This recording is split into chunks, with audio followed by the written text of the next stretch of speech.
Okay, folks, welcome back. This is the 8th and final teaching for the second month of the ICT mentorship. This is month October. We're dealing specifically with market maker traps of false breakouts. And we're going to talk about specifically in this teaching one side of the marketplace, just for the sake of saving time. Everything that we show you will be just a reverse of everything that's been shown. So a false breakout above price consolidation. This condition generally manifests in primary bearish markets. In other words, if the market's in a downtrend or if we're presently trading lower or expected to trade lower, a false breakout above the consolidations is reasonably expected and generally what you see manifest itself. At some measure of equilibrium in price, the market will move into a trading range. Neophyte traders or breakout traders will bracket the trading range in price with orders. That means they're going to have buy stops to break out on a buy above the old highs, or sell stops below the old lows to sell short a break below the old lows. In other words, they're trying to capture a trend, and they're going to put a buy order above the marketplace and a sell order below the marketplace because they absolutely have no idea what's going on. Or breakout traders, they just want to bracket the marketplace like long-term trend followers.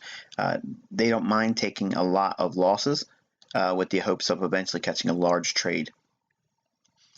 But market makers will typically send price above the range to neutralize buy stops. So they're going to focus primarily on one side of the marketplace. And again, assuming that the market is primarily bearish, that's what the market maker's MO is going to be. Okay, their playbook is to run the buy stops above the marketplace.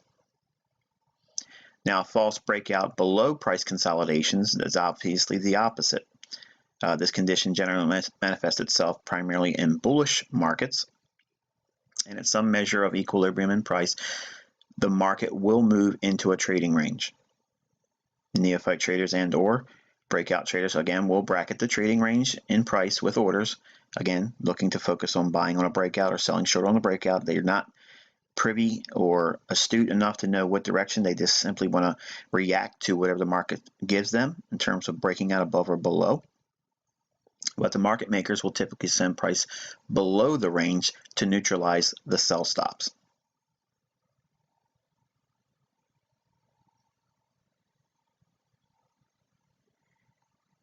So graphically, what I'll show you here is a breakout trader or a neophyte trader's perspective on a market that goes into a trading range.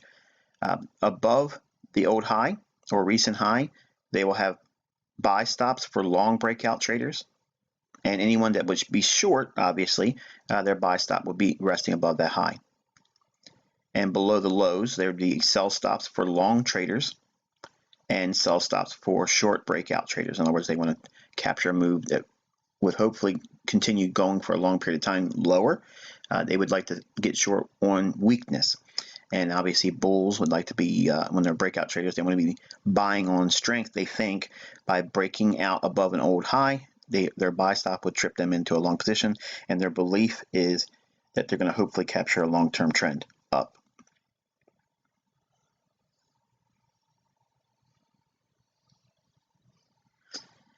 Now, from a market maker's perspective, we look below the marketplace when we have lows in the form of sell stops. Now, I'm going to focus primarily on a buying environment, okay, focusing on when the market is underlyingly bullish.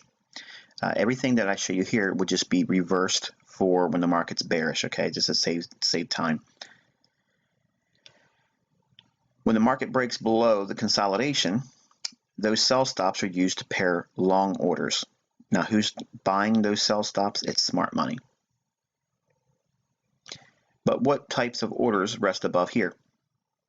If we know below the marketplace it's sell stops, what's resting above the highs? Buy stops.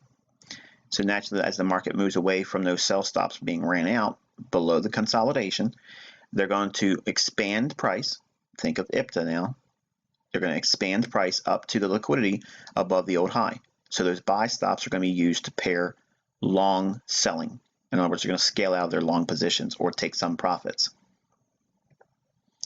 Eventually, the market will go into another area of consolidation or another trading range. The market drops below that trading range to take out the sell stops below the consolidation. Now, as soon as this happens, the thought process should internally be going on inside your mind with, okay, they've already shown a willingness to take the sell stops below 108.55.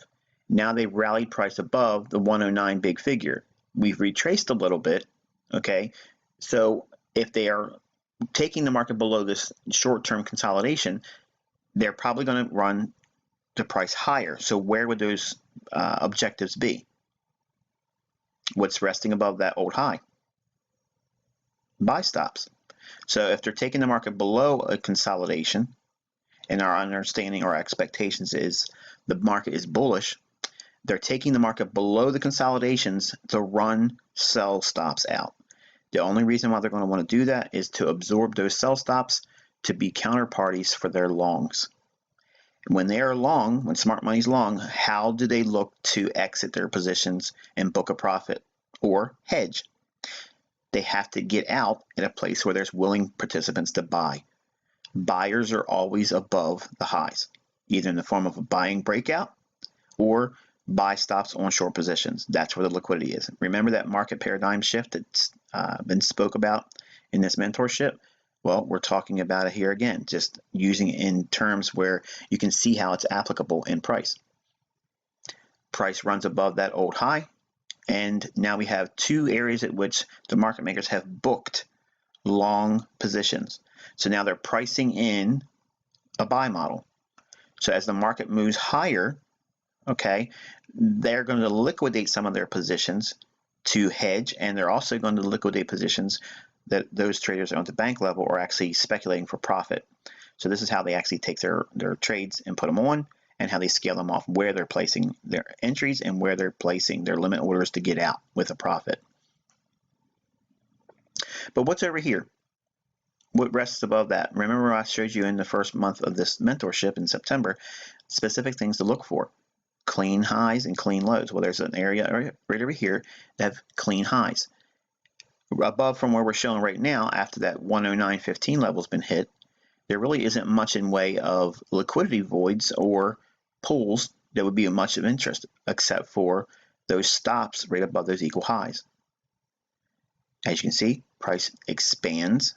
Think now in the interbank price delivery algorithm, it's going to expand up and it's going to seek liquidity. That's what we see here.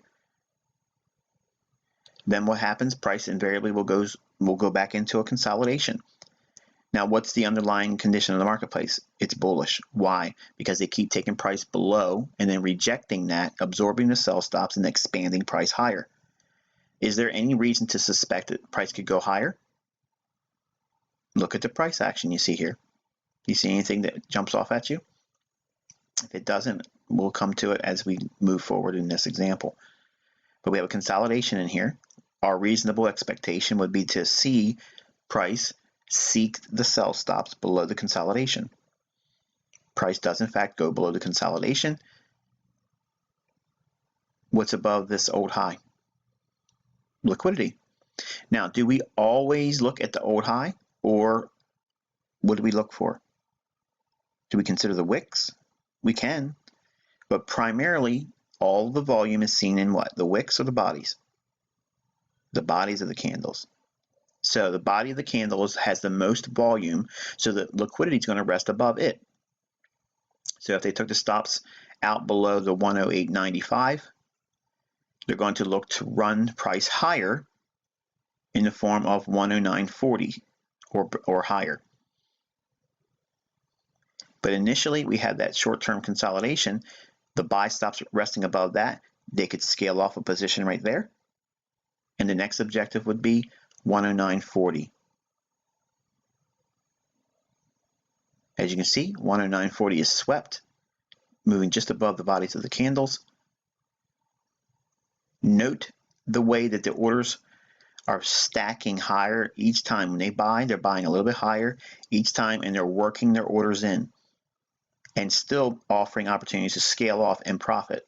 So the hedgers can work this model, the speculators at the bank level can work this model, and they're also providing liquidity for those individuals that want sell stops to be activated if the market goes down to those positions. And those individuals that want buy stops above the old highs, they're happy because their liquidity is being provided as well. So think, remember that market efficiency paradigm?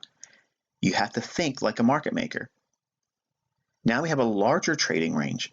Now I've kept that area of which old buying was done at 108.95, but now we've moved into a larger range. Nothing's changed here. The model is still bullish, so we see market action trade below that consolidation. It trades down into 108.85. So with that movement down into that level, where is the liquidity at? Above the old high at 109.45 or so. That's what you have up here. So what is it specifically? Buy stops. So we have willing buyers that are waiting up there for price. Once it gets there, they're buying. Smart money's buying at 108.90 or 108.85 in that area. And they know that there's going to be willing participants to be buying it from them when they want to sell it for a profit at 109.45 to 109.50. So 109.45 to 109.50 is hit. So the buy stops are used to pair long exits. So now look at what we have here. We have a wonderful example of how using consolidations with the expectation of viewing the market with that market efficiency paradigm I spoke about, where we think like a liquidity provider.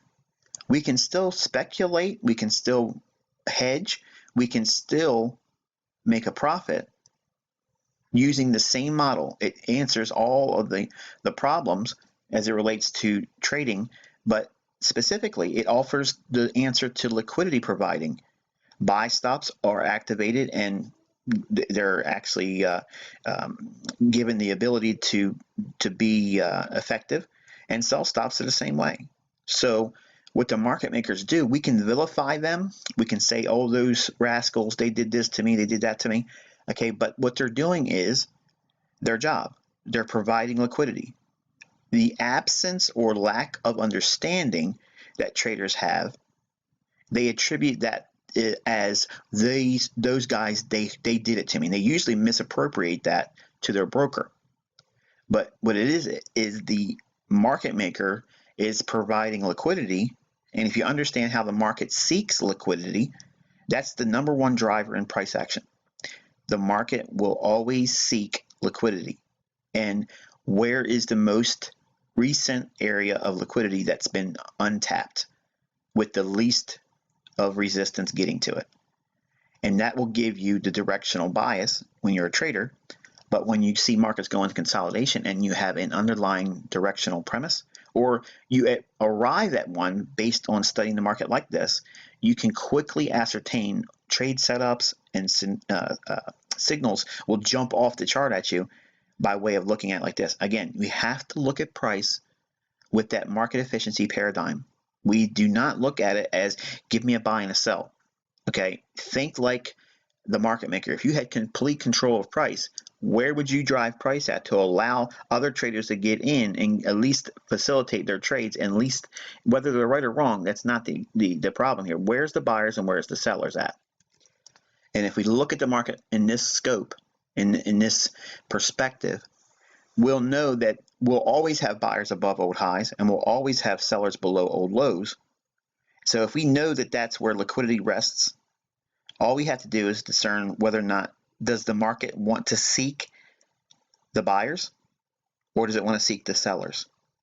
And the way you get that indication is by studying when they go into consolidation, which side of the market they're reaching for, and then where's the market going after it happens. And here you can clearly see every time there's a consolidation, the market seeks the liquidity below the marketplace And once it absorbs it, it quickly runs the other direction. Why is that happening? Because the market makers are facilitating their long positions and building a buy model in the price or in this asset.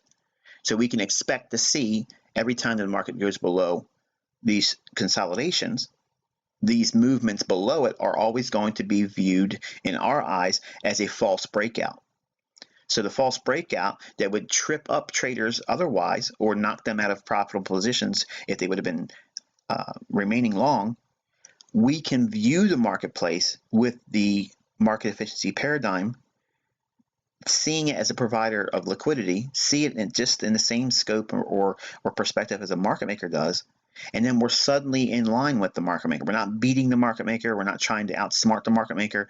All we're trying to do is get in line with what their motive would be. What's their MO? How are they going to book the market for this particular day or for this month or this week? Okay, how are they going to do that? And by looking at the models that we're showing here with looking at ranges, and when they break below the ranges and we see willingnesses to rally after that, it gives you your first telltale clue. Every time the market goes into consolidation, expect every drop down below an old area of consolidation, expect that to be a false breakout, and anticipate accumulation of long positions. And in the market, once they can accumulate their long positions, then they will reprice the market higher, running for the buy stops above old highs. But what else do you see here? I mean, if you're looking at this, what else, if you were to study this for a moment, and I'm going to ask you to pause the video, study this for a few minutes and see if there's anything else that jumps off the chart at you. And don't be discouraged if once I show you what it is, if it wasn't apparent. This first price swing from the first initial false breakout below the old lows and consolidation, once that rallied up, and we gave another area where we can buy again at that 108.75 level, that red area, if you will, I guess it's red, it's a measured move from that same buy, and it gives you an approximation of where the algorithm will reach for to offer price. And we see it reach up into that 109.25 level from 108.75, which is the measured move from the initial low that it ran up and created that first red box in the first impulse price swing. The second leg in price higher is equal to that first one. Also, the larger price swing from that first initial buy all the way up to the intermediate term high or the midpoint of the overall price swing, once we had that larger consolidation and it went down and traded into 108.85, when that happened, that same measured move from 108.50 up to 109.45 or thereabouts, that same measured move from the stop run at 108.85, that gives us a projected run up to that 109.80 level. And you can see that was handsomely hit. And ultimately, that 109.90, as we spoke in real time at the time of this recording in the mentorship, which we spoke about, that 109.90 level being directly linked to the bearish order block on the daily chart. And all these things coalesce. They start to come together. They dovetail beautifully. But understanding each individual component will help us bridge that vast chasm, if you will, of what goes on past the right edge of your chart. You see a lot of times where I'll talk about things and I'll give you scenarios of what I think is going to happen, but specific levels that I think is going to go and be hit. The reason I'm able to do that is because I'm looking at the market just like I'm showing you here. I'm looking at how the market maker is booking, how is the market maker manipulating price, what side of the marketplace are they working on, where are they punishing those that are less informed, okay? And if they're seeking one side of the marketplace over and over and over again, and they keep expanding price away from it, in this case, it's been the sell stops being ran. Every time the sell stops would be ran below a consolidation, it runs higher and it goes to the buy stops. That's the easiest way to see if we're really in a bullish market or a bullish market profile.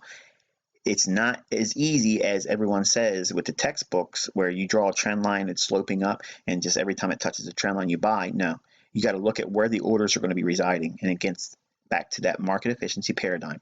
By having that model in focus, when you look at price and when you see market consolidations, When it breaks below that and you start seeing the market trade higher, every time the market goes in consolidation, they're priming the marketplace to allow sell stops to build up below those consolidations.